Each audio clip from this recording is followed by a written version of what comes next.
created this sort of alter person, Gaga. Who now has become me also. I mean, I don't know what happened, but it just sort of went. But that's what happens. When you have a vision for yourself, you see, you can be here, right? And then you have your vision, and then all of a sudden, The two merge. they come together. You become aligned. Yes. And you say that Lady Gaga, the creation of Gaga, actually gave Stephanie the wings to fly. Gaga, myself, has given me the wings to fly. And what I was going to, add is that now, after almost over a decade of being in the industry, I really recognize my position that people are watching me. Now, I could hyper-focus on being objectified or being in tabloids or being gossiped about. But you know what? I'm thinking to myself, oh, the world is watching, and I have something important to say, and I want to change people's lives, and now my mission is different, and I have a responsibility to this whole world. Yeah. Number two, I think the most shocking thing that I could possibly do is be completely vulnerable and honest with you about my life, what I've been through, the struggles that I've seen, that I've also been a part of, and share that with the world so that I can help other people who are suffering. And one of those things that I deeply care about is mental health. So, someone had asked you, what do you see when you look at that Oscar? And you say you see a lot of pain. And was that because of the hard work, or is that because of the actual physical, mental pain that you had to go through up until that moment to get it? Well, it's not a huge secret, but some of you might not know in the audience tonight or who's watching. But I struggle with mental health issues, and I struggle also with chronic pain. Some call it fibromyalgia or neuropathic pain. What does that mean, fibromyalgia? What does that mean? That is a very big question, Oprah. So fibromyalgia is essentially a chronic pain condition that makes your body hurt through your brain.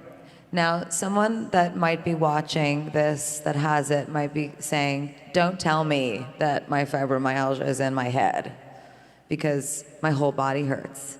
And even sitting here with you today, I am in head-to-toe pain. But what's interesting about it is that I have found through neuropsych research and my relationship with my doctors that fibromyalgia can be treated through mental health therapy.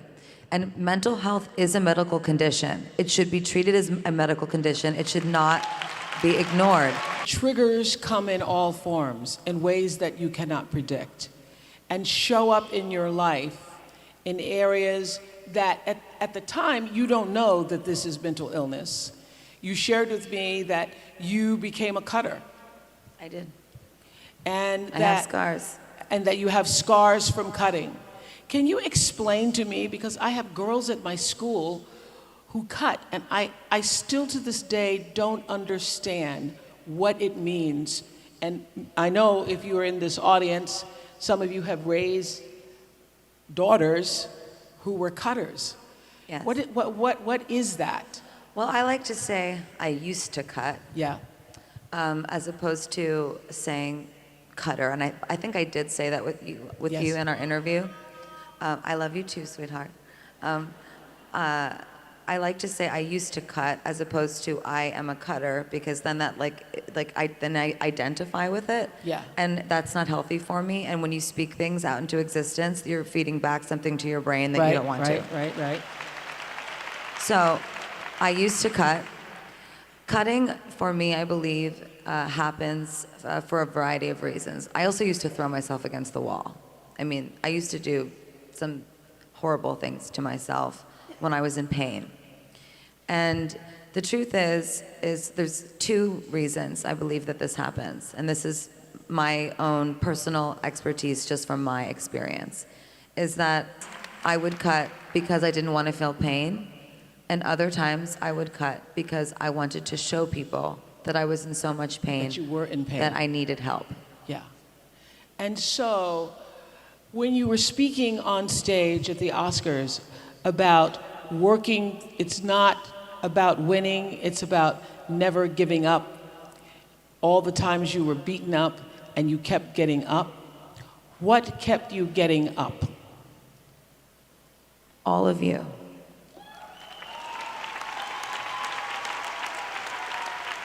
And women like you. Faith, inspiration, hope. And I also have to say it, and I know that this is controversial in a lot of ways, but medicine really helped me. And I think a lot of people are afraid of medicine for their brains to help them. And I really want to just erase the stigma around this, because I'm sick of saying it over and over and over again. And also, by the way, if your primary care doctor is prescribing you an antidepressant, this should not be happening. Your primary care doctor should be introducing you to a psychiatrist who is an expert in brain medication. And what moves me so much in this space, and why I want to work so heavily and much more thoroughly through it in the future, is that not everybody has access to these things. And not everybody has the money for these things. And I want the money for it. I want the best doctors in the world. And I want us to understand the brain and all get on the same page about it, so that Gen Z does not have to deal with this the way that we are right now. Radical acceptance. I am sitting here with arguably the most powerful woman on the planet. Oh, thank you. Thank you. And I have radically accepted that I will put my shame in a box all the way over there and make it very small. And say to myself, I have mental health issues. I take a lot of medication to stay on board. And I'm a survivor, and I'm living, and I'm thriving, and I'm strong, and I'm gonna take all my life experiences and I'm gonna share them with the world and make it a better place. Wow.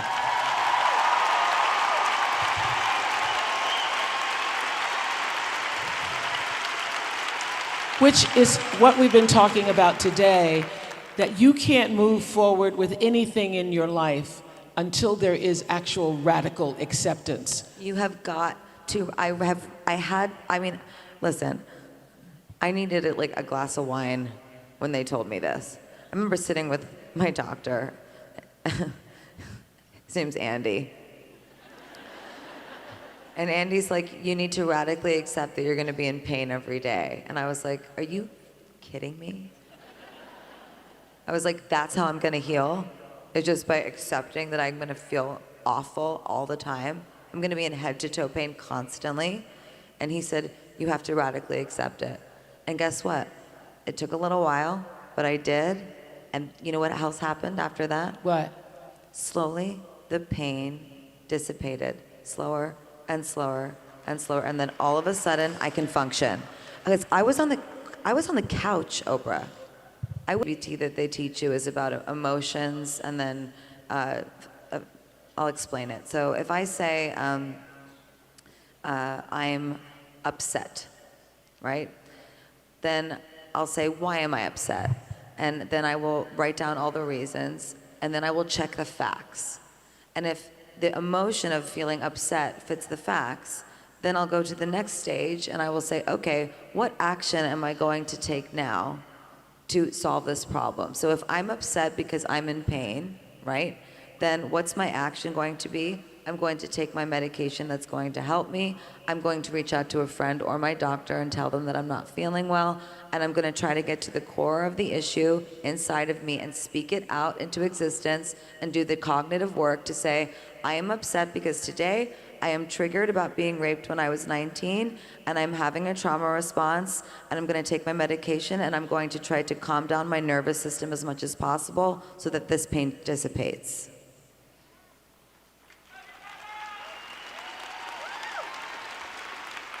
And that's the process for you. That is the process. That's one of many processes. I can get triggered by lots of different things, by movies, things that people say. I could get triggered by this conversation. Yeah. I'm not. Whenever. I don't want you to be triggered by this conversation. You know what I found interesting? You became famous really quickly, even though there had been so much work put into getting to the point where we then knew you and you became famous.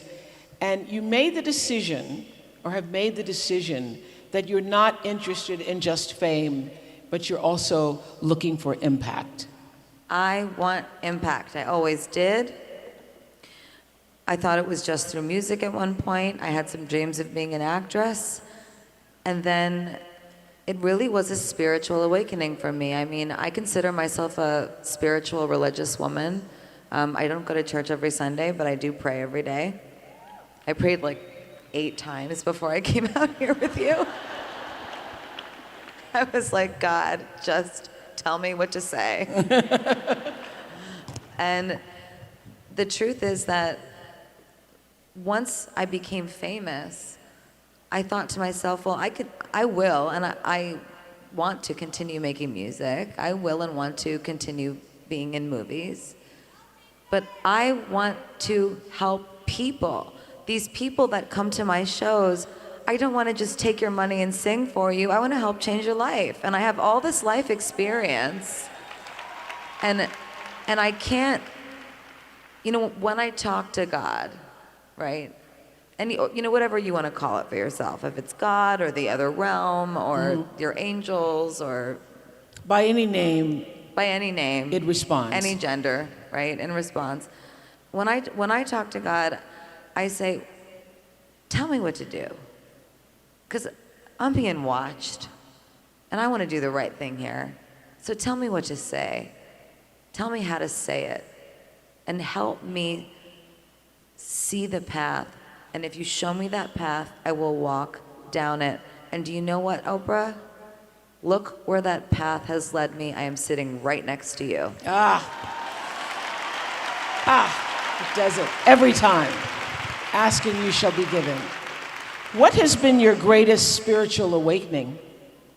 I think my greatest spiritual awakening actually has been quite recent. I think it's that I realized that I have the chronic pain that I have for a reason. And I don't mean to be like, God gave it to me, And I also don't believe in that, karma thing where, you're sick because you did something bad. Yeah. But I do believe that this happened for a reason. All the things I've been through, I think they were supposed to happen. I was supposed to go through this. Even the rape? Even the rape, all of it. I think I was supposed to go through all of these things. I radically accept that they happened. And I think it happened because God was saying to me, I'm going to show you pain. And then you're going to help other people who are in pain because you're going to understand it. Because you can't give what you don't have. I can't look away. Yeah. Because now when I see someone in pain, I can't look away because I go, oh, no, you're in pain. I'm in pain too. And then now I'm in problem solving mode. I got my suit on and my heels and I'm ready to go. Yes.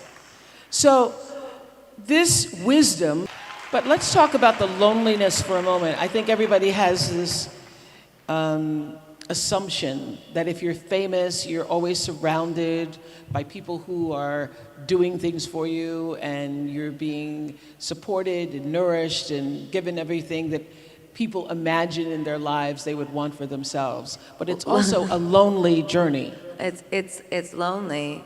And when you have chronic pain, it's extra lonely because it's just you that has it. And you can't make someone else feel it. You feel completely alone. And let me tell you something. I might be famous, but if you think that someone's bringing me caviar all day, they're more likely to be giving me a bowl of ice to dunk my head in so I don't have a dissociative state. So my friends that I work with, I don't ever say that people work for me. They take care of me every single day so that I can be healthy and do my work, do what I love, and also because they so much believe in my mission. And for all of them that are here today, I would like to thank you so much for what you have done for me, my second family. so that I can be here with Oprah and talk to you about this importance of self-care and shine a light on something that is so important. Let's be radical. Let's change things. So you had radical acceptance, and what you just mentioned, looking at yourself from the point of view of, I just said to a reporter yesterday, giving more love to yourself. How did you learn to move from radical acceptance to radical love for yourself first? Well, you know, some days are better than others. Some days I have lots of self-love. Some days I have less. Some days I have lots of self-confidence. Some days I have less. But I had to radically just accept that every day can be different, and that's okay. It doesn't mean we're not moving forward. If you know, in therapy, they say sometimes when you take 3 steps forward, you might also take 1 step back. What's important is to try to keep tabs on making sure that if you take 2 steps forward, you don't also do something that takes you 10 steps backwards at the same time. So, you know, my practice and my commitment is gratitude. And Gratitude even in the midst of the pain? gratitude even in the midst of the pain. I do this all the time. I will be laying on my porch in pain crying, and I will say, thank you, God, for this pain. Thank Things to keep yourself spiritually sound Yes, and so centered. I meditate. Yeah. I do transcendental meditation. It's great. Yeah. Bob Roth taught me. Bob Roth taught me. Okay. Isn't he great? He's great. Sorry. Okay. So I do that, and when I slip up on it, you know, it's not the best because it's like it's better when I do. And sometimes I can be in a ton of pain and meditate, and it goes away. It's amazing. I also work out every day, but I also listen to my body. So if I'm in a lot of pain and deep stress, I might not do either as hard of a workout, or I might, you know, not work out at all. I do listen to my body, and I listen to what it's telling me. I do talk therapy, dialectical behavioral therapy, and I also do lots of other things like opposite action, for example. So let's say you're feeling really depressed, and you're at home, and you've been at home for 7 days straight, and you just can't leave the house, and you practice opposite action. Someone invites you to go somewhere, or you reach out to a friend and you say, hey, you want to play a game of poker? Get up, get in your car, and go. Opposite action. That's something that I do all the time.